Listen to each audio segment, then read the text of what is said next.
Hello, beautiful human. Welcome back to Inner Space. I'm Danielle YS, the founder of Inner Eye Wellness Institute, an astrobiologist turned grief doula and joy coach. Inner Space is a place to nurture your life's journey so that you can connect with who you really are and lead the life you were born to live. Whether it's life or death, work or play, solitude or connection, inner space is where true life begins. So let's explore. Today, we're discussing 3 fallacies about grieving and how they may be keeping you in the grief cycle or preventing you from healing more deeply. And we'll discuss new perspectives for each of these 3 fallacies to replace those fallacies and heal more deeply. The first belief is the belief that I shouldn't feel happy when I'm grieving. Have you ever been in the middle of a grieving process or a place where you feel like you, quote unquote, should be grieving? You're thinking about the person, the place, the thing that you've lost. And all of a sudden, a big, goofy smile comes onto your face, or you burst out laughing. And then you think, ooh, why did I do that? I should be grieving. Is there something wrong with me that I'm smiling and laughing right now? This is what I'm talking about. The belief that I shouldn't feel happy when I'm grieving. There's something wrong with me. I feel guilty. If you are sad, that's okay. If you are angry in the grieving process, that's okay too. If you are happy and smiling and laughing, that is all okay too.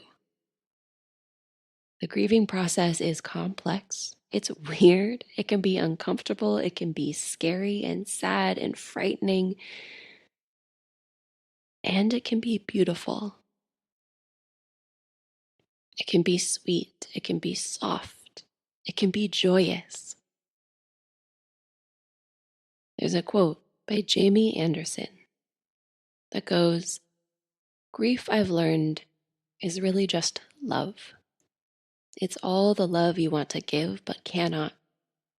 All that unspent love gathers up in the corners of your eyes, the lump in your throat, and in that hollow part of your chest. Grief is just love with no place to go."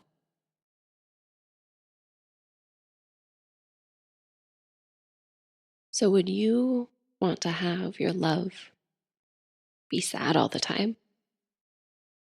Be scary all the time? Be angry? Be upset? Or would you want that love to be joyous? To be allowed to be happy, to smile, to laugh? It's okay to feel happy when I'm grieving. In fact, a new perspective that we can use to replace the belief that I shouldn't feel happy when I'm grieving is I am exactly where I need to be now. Whether I'm sad, whether I'm angry, whether I'm happy, smiling, laughing, loving, that's exactly where I need to be. Those are the exact emotions that need to be here right now and to flow through me so I can truly grieve and truly love. So that's fallacy number 1. I shouldn't feel happy when I'm grieving. And I invite you to replace it with a new perspective. I am exactly where I need to be now. Whatever emotion is there, whatever I am feeling. Because when I give myself permission to feel, I give myself permission to heal. The second fallacy is the idea that I am not progressing if the anxiety, fears, and doubts come back.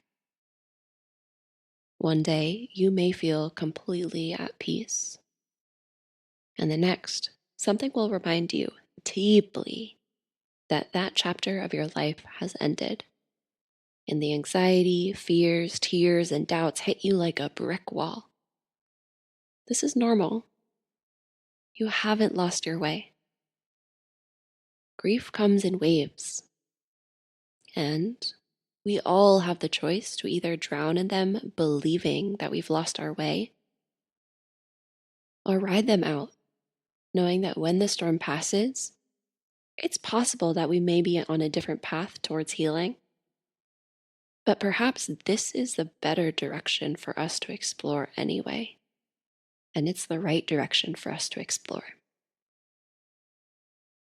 Through my own journey, as well as my time as a grief doula and joy coach, and with working with systems impacted youth, I've started to find that all the beliefs that I have, all the dreams that I have, and ideas about how things should go and the best way that things could possibly turn out are never quite as magical or as beautiful as what the universe has in store for us if we just let ourselves follow the path in front of us.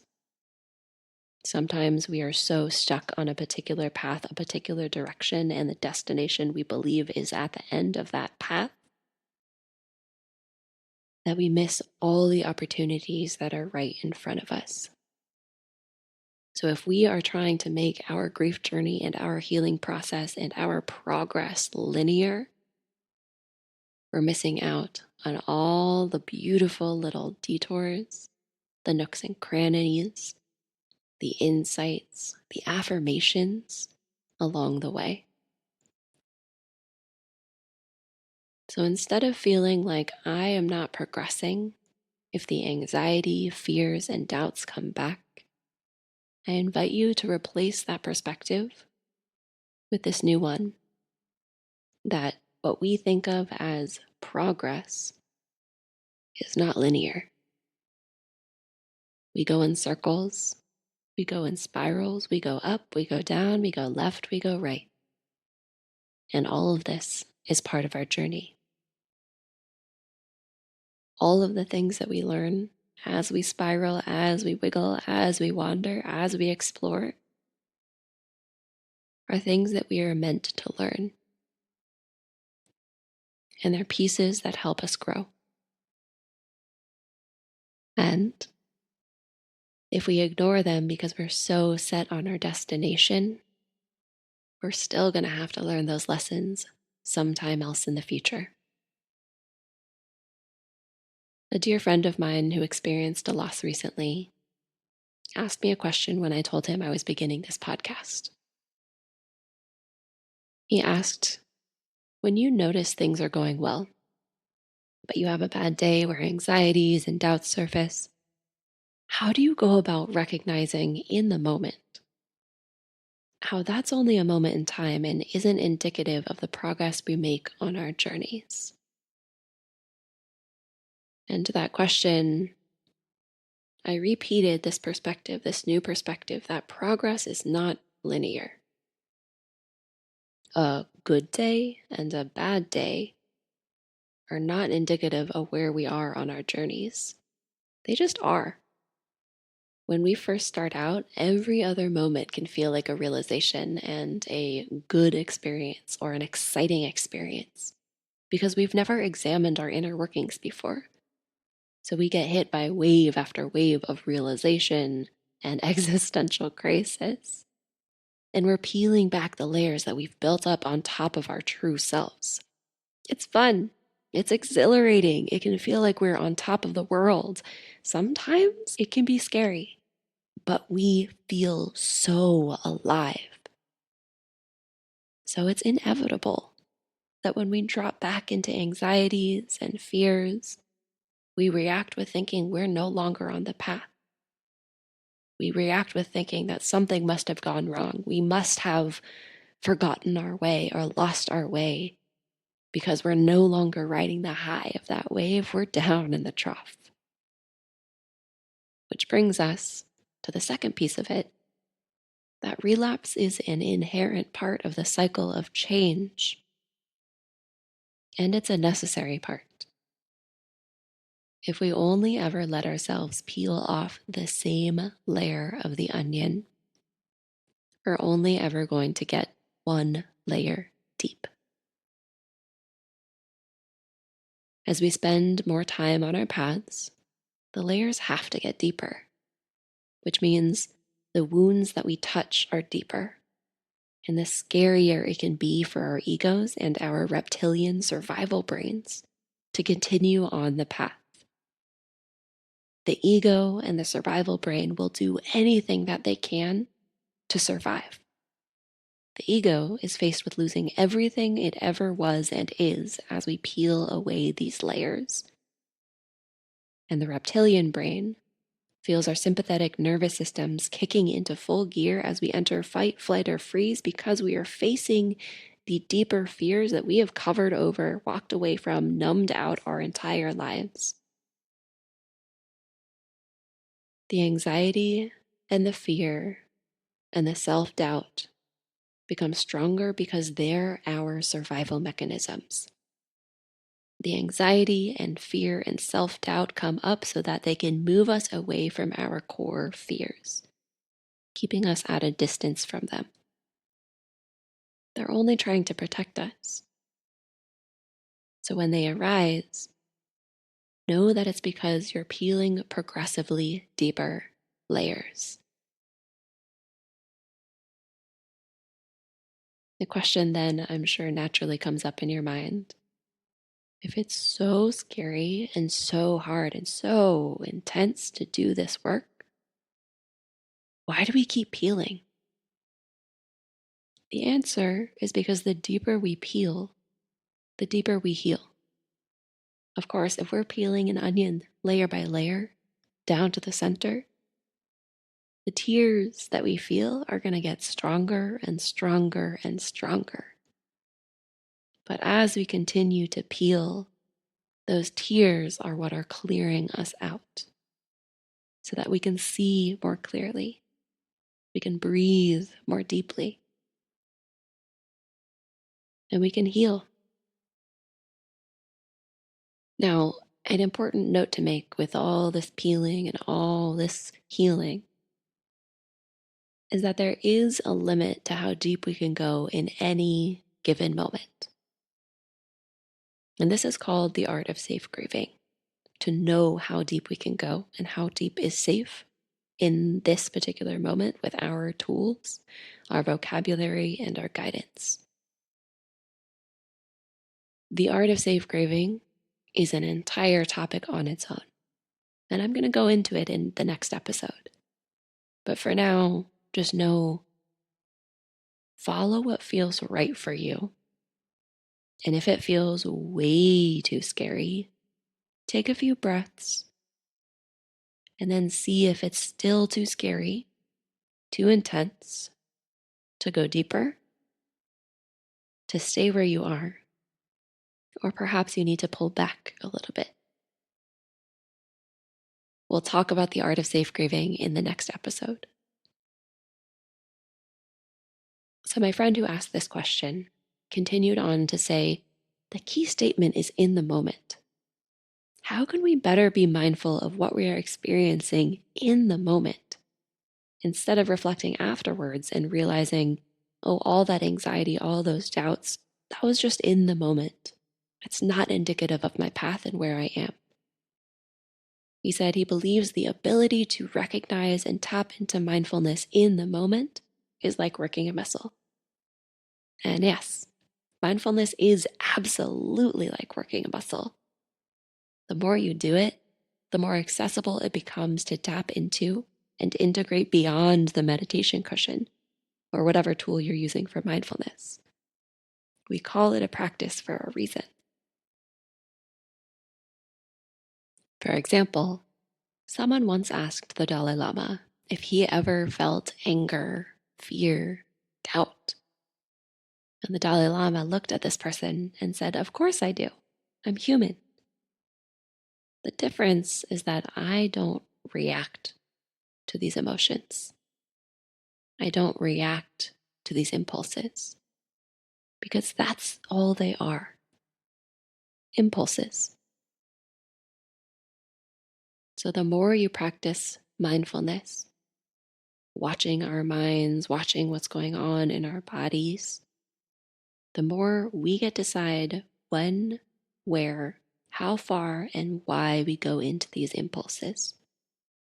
If we do, then the more and more you practice, you get to decide in the moment whether you want to let it control you, to dive in, process, then choose how to respond, or to let it pass through you. Now, these are beautiful questions that my friend brought up. If you have any questions, like my dear friend, that you're curious about diving into on Inner Space, send it to us. I'd love to explore this inner space with you. Just email innerspacepodcast1@gmail.com. That's innerspacepodcast, the number 1, @gmail.com. So the third fallacy that we're going to dive into today is the belief that I am alone, that no one understands what I'm going through. Now, this is a big one because loss and the journey of grief can be isolating. It is such a personal and unique journey. It's true. No one can possibly understand exactly what you're going through in every single moment or exactly what you've experienced, because that's your journey and your personal experience to share with the world in whatever way you want to. A lot of the times, though, this feeling of isolation can come because people are uncomfortable with grief and loss. But the underlying fact that I've found to be true, and that a lot of my clients have found to be true as well, is that when you truly let your grief show and let yourself be vulnerable and open about it in the right settings, you will have the support that you need. And you give other people the permission to finally grieve their own losses when they see you grieving, and they can heal. I remember a few years ago, I went to a retreat in Colorado with one of my teachers, Adi Ashanti, and he shared with us a dream that he had had. Perhaps a nightmare, I think he called it. The dream was that he was floating in outer space as an astronaut. He was floating in outer space, looking down on the earth below him, and he was outside of the spacecraft. He was tethered to the spacecraft by what we call the umbilical, the cord that goes from the spacesuit to the spacecraft and provides all the oxygen the astronaut needs. In this dream, Adyashanti said he had a pair of scissors with him. And what he had to do, what he knew he had to do, was cut that umbilical. Separate himself from his life support system. Float off into outer space. So when I was in that room listening to this dream, I broke down. This dream touched me very, very, very deep in my grief journey. From my dad's dream of being an astronaut that I took on when he died, to the umbilical connecting us, connecting me to my family, to my support, to my safety, my dream of becoming an astronaut, floating in outer space, and all of this exploration that is so deep in my bones, in outer space and inner space. I just started crying in that room of about 100 people, and I was right up at the front about 20 feet away from Adyashanti, where almost everyone could see me. And at first, I tried to hold it in. I felt my eyes burning, I felt my throat constricting, I felt my nose starting to tingle. But there was something inside of me that said, just let it out. And I started sobbing. Instead of hiding my head, collapsing into myself, tucking my chin towards my chest, trying to hide everything that I was experiencing, I sat up straight and tall, and I cried for the next 10 minutes, the rest of Adyashanti's discussion. He left the stage and I was still crying. Just sitting there, tears rolling down my face, letting things flow.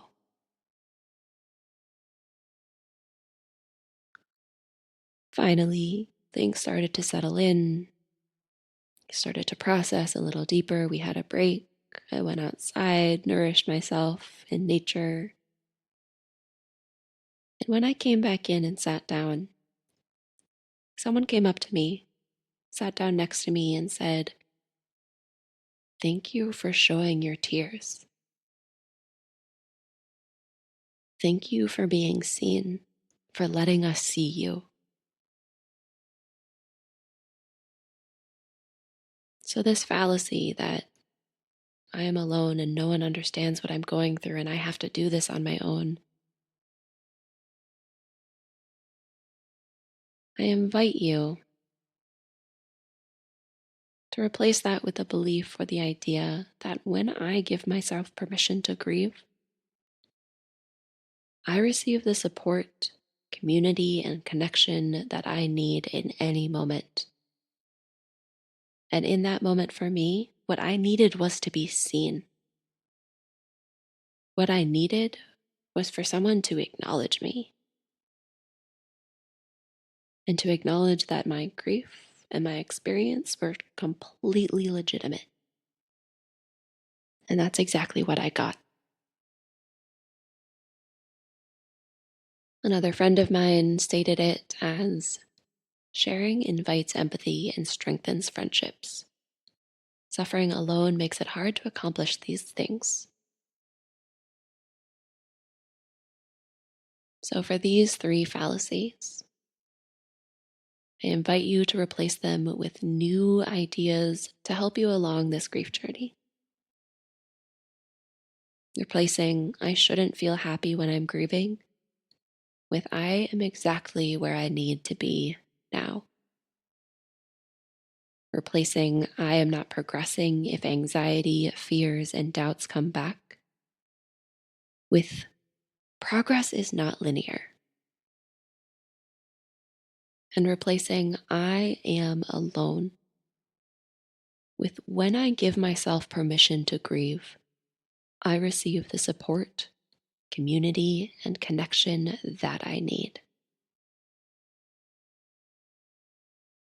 So much of this episode comes from questions that friends have asked me or things that they have shared with me on their journeys. If you have a question or something you'd like to share that we can dive into on Inner Space, send it to us. We would love to explore it with you and dive into your inner space. Send it to innerspacepodcast1@gmail.com. Again, that's innerspacepodcast, the number 1, @gmail.com. I so look forward to hearing from you. And until next time, keep looking in.